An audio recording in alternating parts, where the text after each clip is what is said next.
Hey everyone, welcome back to the channel. If you've ever wanted to connect with friends, join global communities, or access Chinese apps and games, you probably know that creating a QQ account is essential. But the sign up process can be confusing if you've never done it before.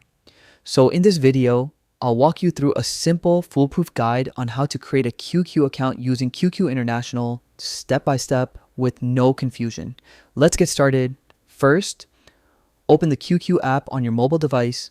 If you haven't downloaded it yet, just head over to the App Store or Google Play Store and install QQ International. Once you open the app for the first time, you'll see a pop-up asking you to accept the terms and conditions. Go ahead and tap Accept.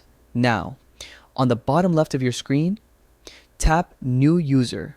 This is where the account creation begins. Next, you'll need to enter your phone number. Make sure you select the correct country code before typing your number. After that, check the small box confirming that you agree to QQ's terms.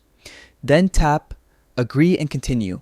You'll now be asked to complete a simple CAPTCHA verification, usually dragging a puzzle piece or matching an image. Once that's done, hit Next.